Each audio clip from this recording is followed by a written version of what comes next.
Good afternoon, everyone. Welcome to Nutmeg Sports. It's a Tuesday edition here on the HAN Network, April 12th, 2016 to be exact, with Donald Eng. I'm Rob Adams. See the glow on my face? I'm happy. It's a good day. I can tell you, I can see the smile from here. It is a great day. Heavy on baseball today, and anytime we can talk baseball, that makes Rob happy. It does make me very happy. We saw some pretty good baseball yesterday. Look, was it not the most crisp game? No. It featured a lot of base on balls. In the end, I think there were 5 errors in this game, but it was a scoreless game deep into it, and then 1-0 and 1-1, and eventually 5-1 when all was said and done. And we also saw the game from an intriguing angle, briefly, and I hope we get to that as well. We're going to try to. So we will get you the highlights of Norwalk and Trinity Catholic as this broadcast goes along. But our guest today, coming along in about 10 minutes, is John Thorne, the official historian, I get chills as I say it, of Major League Baseball. Yeah, I mean, he is basically the keeper of the book. I don't know what else you would refer to him as, and a fascinating topic he's coming on to address. Hopefully we can get into some of the other things that we're all interested in as far as baseball history goes, but a fascinating topic about the very earliest origins of baseball. Well, there's long been the notion that we don't really know who created baseball, but there's always been that attempt to pin it on one person. Right. I think the smarter baseball fan recognized that it really wasn't Abner Doubleday, and it was all but confirmed, well, it was confirmed eventually, that it never was Abner Doubleday. It was not Henry Chadwick. It was not some of the other names that had been bandied about at one time or another. It might have been an Adams who created at least the modern rules of baseball. Keep it in the family, Rob. No, exactly. As far as sports goes, I mean, other than I would say basketball, I mean, can you really pin down any one person that invented a sport? I mean, these things, they always kind of, they evolve, they kind of change, and then eventually they've evolved so much you're playing a different sport. I mean, that's just kind of the way it goes. But I don't know that, like I said, other than basketball, you can never really say one person created a sport on this date, but which makes it an endlessly fascinating topic of discussion. It really does, because one thing that I think those who wanted to come up with a founder of baseball were always trying to perpetuate was that it was truly American. I do believe it's an American game when all is said and done, but it came from other I mean, it's America itself when you think about it, because it clearly came from the Brits at the very least, the English in terms of rounders, and of course cricket. These were kind of the games that were brought across the pond and then manufactured themselves into what was known ultimately as town ball or the New York game, which of course was far better than the other version, which was the Massachusetts game. I'm pointing to the New Hampshire guy, but still nonetheless. But the New York game kind of evolved out of rounders and these other sports into what we know, and we'll get to all that with John Thorne in just a little bit. Right, and and obviously, as you mentioned, that the idyllic village of Cooperstown makes kind of a natural place for the game of baseball to have been born, even though it didn't happen.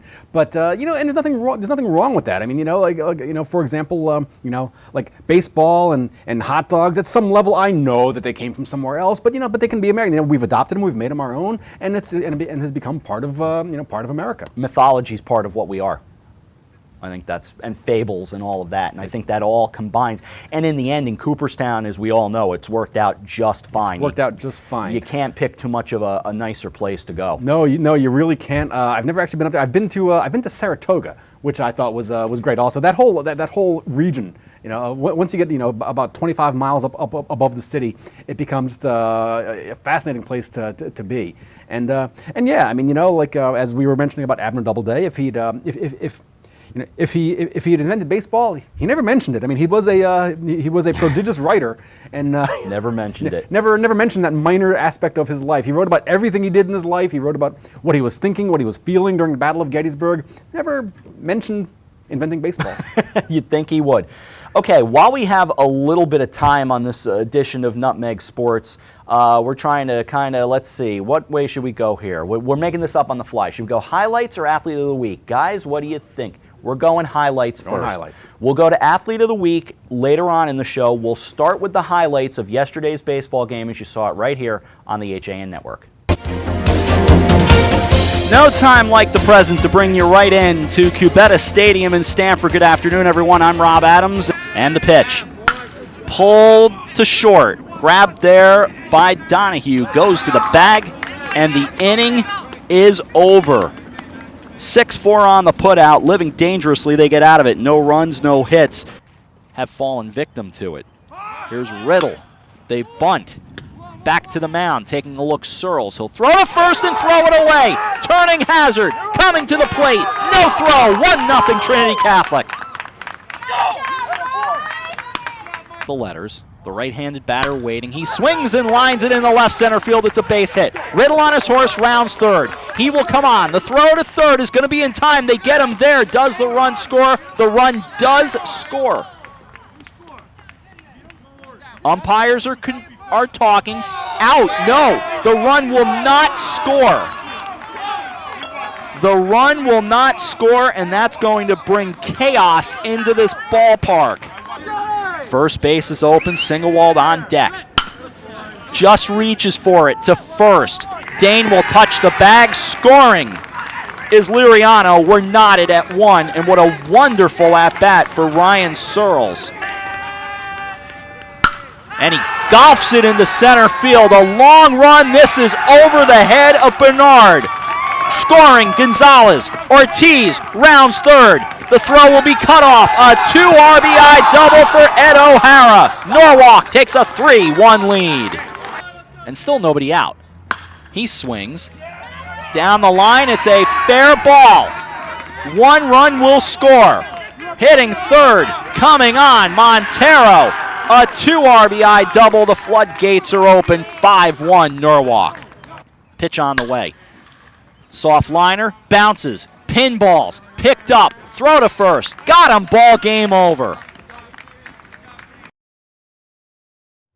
So there you have it. Norwalk gets the 5-1 win over Trinity Catholic. John Hazard wounds up the hard luck loser, a 13 strikeout performance, Don. Folks are kind of going crazy over the fact that he threw, ultimately, we had it at 152, and then we had it at 158. The correct number was 152 according to my pitch count. I understand the outrage. I understand, look, there's somebody on Twitter who wants like massive exposés done on it. I feel you're rubber-armed, especially if you're throwing fastballs as he mostly did. I don't have a big problem with this pitch count, but I'm not a pitch count guy. I keep counts because that's this nature of today's game, but I'm not going nuts over it personally. Yeah, I mean, you'd have to look at. I mean, you'd have to watch him pitch and see if he's laboring, if his arm angle is changing, if he looks like he's getting fatigued and is really struggling with his like with his command or anything like that. I mean, I tend to think that teenagers just kind of naturally you just throw a ball and that's the end of it. I mean, that's But and also I don't think he's not throwing a major league 97-mile-an-hour fastball, putting that kind of torque on his arm. So I don't really have a big problem with it either. But I can understand people that do, because it's just something that we're aware of more than we used to be. I appreciate that. I certainly do. I think back to what JT Morin did last year in the playoffs throughout the FCAC. We just saw him throw pitch after pitch, and he pitched a complete game in the championship. From what I've been told, he's doing quite fine up in college as well, so, no after effects of that. We're going to take a break here on Nutmeg Sports. We have more to do. John Thorne coming up when we return right after this on the HAN Network.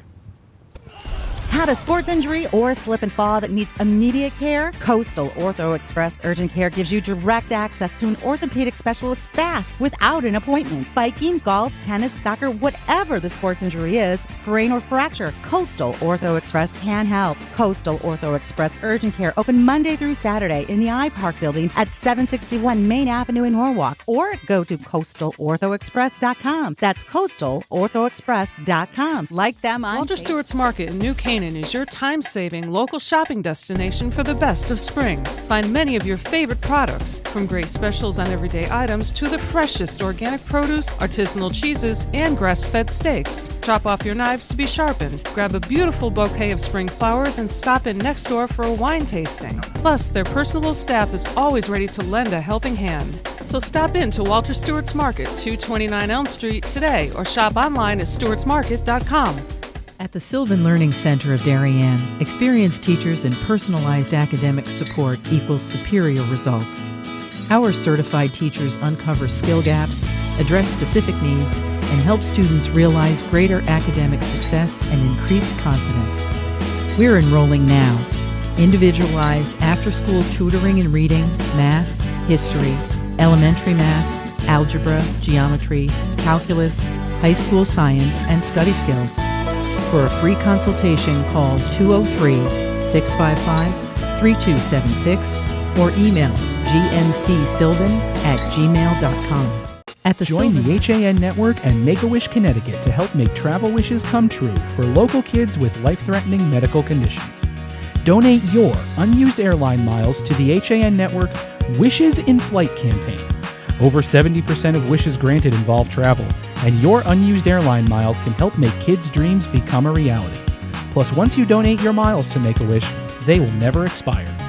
Donate your unused miles and help the HAN Network share the power of a wish. Welcome back to Nutmeg Sports on the HAN Network. I'm Rob Adams. Donald Eng across the way. Eric Gendron directing today. And on the phone with us now, and really excited about this. As you know, my heart and soul is very much the sport of baseball. You all know what Cooperstown was like for all of us last year when we got to make that trip to cover McMahon and Norwalk. And so to be able to welcome on John Thorne, who is the official baseball historian for Major League Baseball, it is a big thrill for both of us. John, this is Rob, and Don is here as well. How are you? I'm terrific. It's a pretty big thrill for me, too. Well, thank you very much, and thank you for your time. And, you know, we're fascinated by the story that has really been kind of growing for a couple of years, but seemed to really explode last week, and that's this notion that Doc Adams might be the founding father of at least modern Major League Baseball. What can you tell us about that? Well, I would first shy away from the term founding father. Any good idea has many fathers, and Doc Adams may be principal among them, but there are key innovations that you can chalk up to other individuals. We know that Abner Doubleday had nothing to do with baseball. We now know that Alexander Cartwright likewise had nothing to do with the game's invention, though he was present at the creation and played. Doc Adams probably is the most significant man in the history of early baseball and the most significant man not in the Hall of Fame. That is so, intriguing. And the thing that I saw last week, and I saw it in several places, was this idea that there's almost like a Magna Carta in his notes. What was that all about? There are 3 documents which nobody knew existed. They're really the first draft of history. These are the documents that led up to the 1857 convention, the first gathering of metropolitan New York area ball clubs, chaired by the Knickerbockers for the intent of spreading the game and standardizing the rules. And what we should tell folks watching today is that Doc Adams was born in Mount Vernon, New Hampshire, died in New Haven here in Connecticut, but spent a chunk of his life in Ridgefield where, among other things, he was with the Ridgefield Bank, he was with the Ridgefield Library, and he lived right there on Main Street. So there is a local angle to this, but as you told us off the air, by the time he gets to Ridgefield, really his life in baseball is over. He was very late to marry. I think he was 44 years old when he married. And he married and then left his medical practice in New York and his baseball connection to the Knickerbocker Club and his role as a pioneer, or a nestor as they called it then. And once in Ridgefield, he pretty much abandoned baseball for family life. Now, one of the things I'm curious about was, we talked about that, that there's no real one founder of any real sport. But now with the exception of James Naismith. Yes, actually, we were just talking about that also. That can be brought down to Springfield, Mass, the YMCA. But now, was Adams's role almost like a committee chairman? What was his role actually in the standardizing of baseball rules? Well, Adams was a member of the Knickerbockers, not at its founding date of September 23rd, 1845, but he came on board a month later. He was the president of the club as long as he cared to be after that first period. And in 1857, he was not only president of the Knickerbockers, but he was appointed the head of the committee to draft coherent rules to present to the other clubs. He called for the convention. He was named president of the convention as well as being president of the Knickerbocker Club. He was extraordinarily influential. He was also a pretty good shortstop. And we should a also position he invented. Yeah, that's very true. And we should also explain, John, that to our viewers that, the early notion of baseball is that there weren't the simple ideas of 4 balls as a walk or 3 strikes as an out. We needed all of that to be kind of formulated. It needed to be turned from a square to a diamond, things like that. That there would be 9 innings. And a lot of this comes from Doc Adams. Yeah, if you look at the plaque for Alexander Cartwright in the Baseball Hall of Fame, he is credited with 3 innovations: 9 men to the side, 9 innings to the game, 90 feet to the base paths. None of these innovations were his, and all of them are a product of the 1857 convention.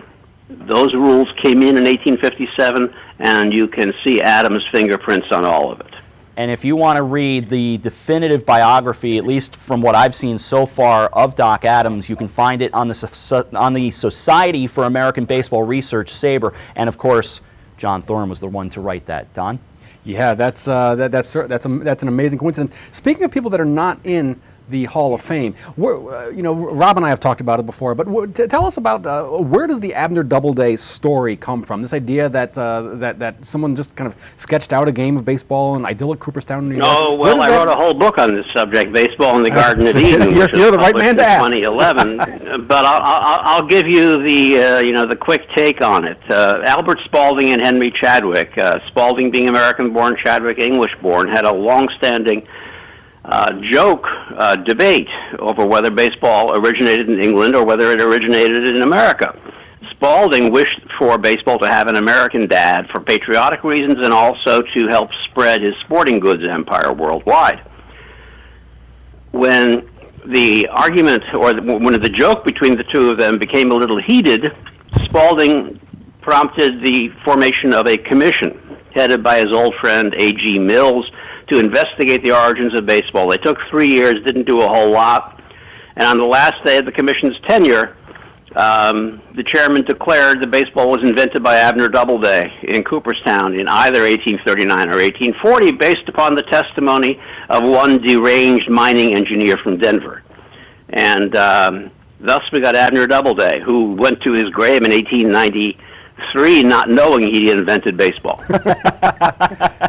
Yeah, because we would mention that Doubleday was a prodigious writer, and if he invented baseball, he never mentioned it to anyone. That's kind of an interesting little side note. And I should mention, we put up the cover of that book, John, and Eric Gendron directing, who I know you spoke to off the air. He and I were both talking about that book before we went on, so we did make sure to recognize your work in that book for sure, and what a wonderful work that is. And what about getting Doc Adams into the Hall of Fame? Is this something that should happen? Oh, I really don't involve myself in that because, frankly, I don't care who's in and who's out. I have between my ears a notion of who the best players and most important individuals are, and I'm content to leave it at that. What they do in Cooperstown is of great public interest, and it's a wonderful institution, and Cooperstown's a great town. I'll be there in a couple of days for my annual 19th Century Baseball Conference, but I do not electioneer. Interesting, very interesting. So do you ever get involved, for argument's sake, Don and I were talking about this off the air, the idea of, do you have a favorite baseball movie? Is there one that is accurate in your mind? Things like that from a historical point of view. Oh, from a historical point of view, there's been nothing to match Ken Burns' 18-and-a-half-hour opus of 1994 for PBS. I was involved in that. Mm-hmm. And, we look back on it now, it's like looking at the pyramids in Egypt. You wonder why anybody would have undertaken such a thing and how many people were involved. I think it will stand the test of time, even though it requires updates, of course. And we did one update in 2010, I believe it was. Right. We called it the 10th inning. It's possible we'll return to it. Ken says that if the Cubs win the World Series, we'll have to look at the subject again. And, of course, this week, Jackie Robinson debuts on PBS. That's right. First episode was last night, and I participated in that as well. We were just talking about that. Rob and I were talking that, that since that Ken Burns documentary, I mean, when that was made, Roger Maris was still the single-season home run king. All these things have changed. Have you ever, while you're watching a baseball game, thought to yourself that while you were watching it, you thought, wow, I'm witnessing history? Yeah, sure. This past week, Denver's rookie shortstop has hit 7 home runs in the first 6 games. Never anything like that. So baseball will surprise you with history on the spot and not necessarily by the usual suspects. John, one other thing, and this is the last thing before we let you head out, and we're so grateful to have you on today. Are you, as a historian, are you appreciative of how the game has evolved into the modern game? Sure. I follow the game from the 18th century on up through last night's box scores. I probably watch 130 to 150 games a year, and I'm very much interested in how history enhances one's pleasure. Having a sense of history enhances one's pleasure in watching a ball game on a given day today. I think that's probably a perfect answer, and we would love to have you back on. It has really been, for me, who is basically born into baseball, and just feel like I've got that in my blood. I am so grateful for this time with you, John. Thank you so much. My pleasure, guys. John Thorne, the official historian of Major League Baseball, and I say that with every ounce of reverence that there can possibly be. We'll take a break on Nutmeg Sports. We'll come back right after this. A Better View Window Cleaning Plus has been cleaning glass all over Connecticut for over 20 years. They also specialize in cleaning chandeliers, mirrors, skylights, tiles, and will power wash anything that needs cleaning. They hold an A+ rating with the Better Business Bureau and are fully insured and bonded. When you deal with a Better View, you're dealing with the best, not the rest. Call today for a free estimate, 203-284-8836, or visit them online, abetterviewcleaning.com. A Better View Alberto Londano Professional Painting, Wallpapering, and Carpentry has been serving Fairfield County for over 20 years. Based in Norwalk, Alberto takes pride in his work by offering you only the best quality service and products. Call Alberto today to get a free estimate and be one step closer to a new and exciting home makeover. 203-866-9635. It's time to come back to hometown banking, where people are taken into account, not just balances, where community comes first, a place where there's more than one kind of interest, where automation will never replace consideration, where they not only know your name, they know your dog's name too. It's time to expect more. It's time to bank well. Bank smart. Bank local. Bank well.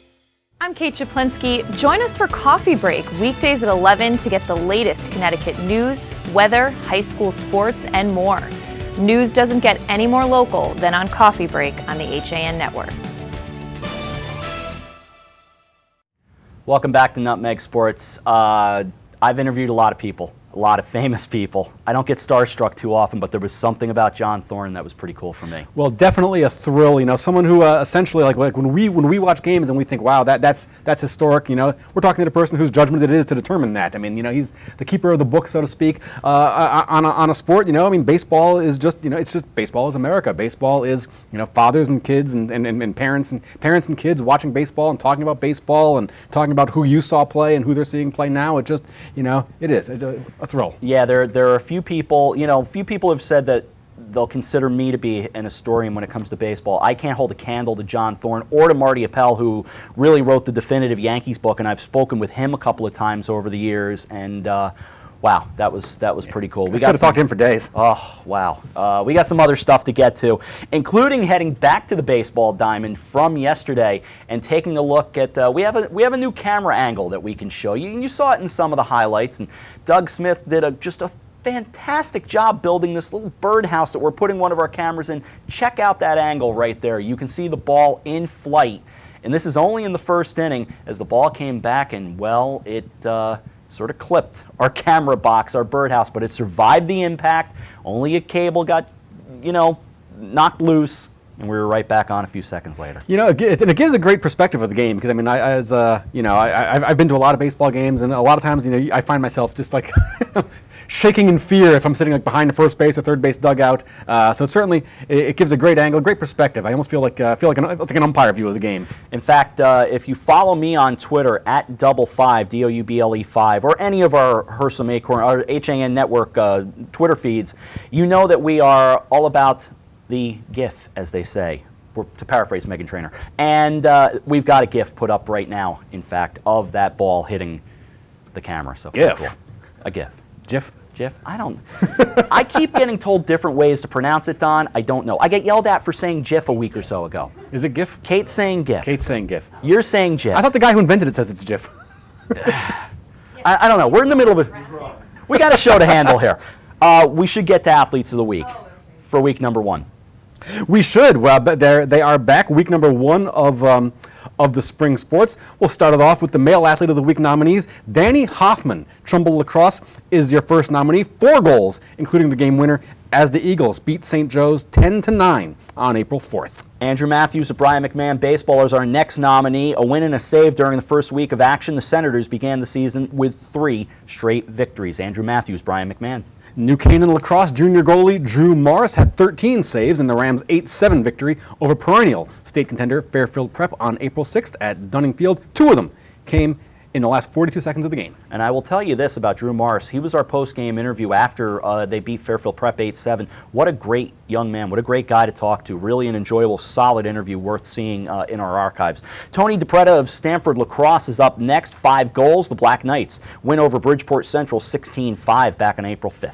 Fairfield Ward pitcher John Natoli is your next nominee. 6 innings of 2-hit ball, 12 strikeouts, as the Mustangs improved to 2-0 with a 3-1 win over Guilford. Harrison Koch of Wilton Lacrosse, 6 goals. Wilton defeated Fairfield Prep 16-6 on Saturday. Kevin Lindley, Darien Lacrosse, had 7 goals and 2 assists as Darien beat Niskayuna, New York, 20-16. Niskayuna, by the way, the defending New York Class A state champ. They are from the capital region of New York State. Tim Herget of Darien Volleyball is up next. 12 kills, 15 digs, 8 service points, 2 aces. The Blue Wave knocked off New Canaan on April 6th. John McDonald of West Hill, sophomore pitcher, no hit the Jonathan Law as the Vikings won 6-0 over the Lawmen. That was a 5-inning effort, but nonetheless. Michael Riel of Staples Lacrosse is up next. He had the Wreckers' last 2 goals as they defeated the Fox Lane Foxes out of New York, 13-12 on Saturday. He broke the 11-11 tie, 11-all tie with a man-up tally with 2:17 to go. All right, those are your boy nominees. On the girls' side, first up, Kateri Martin, Darien girls tennis player, junior. She won the #1 singles match in straight sets over Class L champ Ludlow. Martin did not give up a game, defeating freshman Zania Efimov 6-love. Nicole Williams of St. Joseph Softball is having herself a great start to this season. A 1-hit shutout against the Joel Barlow Falcons on April 6th. Struck out 16, flirted with a no-hitter. By the way, doesn't count in this week's vote, but she just did fire a no-hitter, in fact, yesterday. Ridgefield senior goalie Maddie Burns, who will play for Army next year, had 10 saves as the Tigers upset perennial power Wilton 8-7. Campbell Armstrong of New Canaan Lacrosse. Well, you know, when we had their game against John Jay, New York, 13-4 win, it was A.J. Simonowski who said to me, was this the Campbell Armstrong show? And I kind of agreed. 14 points, 8 goals, and 6 assists. That's throughout the season already and was really solid against John Jay. Campbell Armstrong from New Canaan.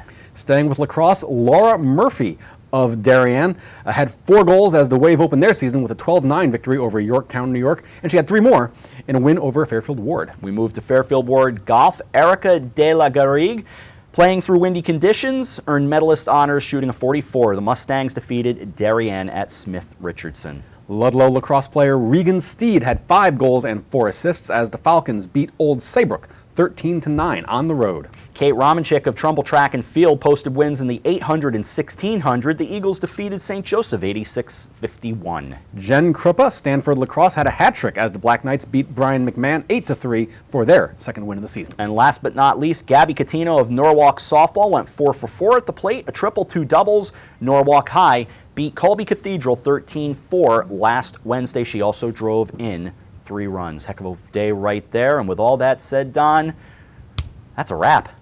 It's all said and done. Tomorrow's show will be kind of a hodgepodge. We'll have a lot of clips as we get ready to head off to baseball. We'll be at Staples High School for a pretty good baseball game, in fact, so we'll be at Staples. That's tomorrow here on the HAN Network. Today, we've got Greenwich and Ridgefield in boys lacrosse up at Tiger Hollow. That's at 6:15 tonight. Frank Granito and I will have the call. With all that said, our thanks to John Thorne, and that'll do it for Nutmeg Sports for a Tuesday here. For Donald Eng, Eric Gendron, our entire crew here at the HAN Network, I'm Rob Adams. Enjoy your afternoon. Lacrosse later. Coffee break gets you started tomorrow. But for now, so long, everyone.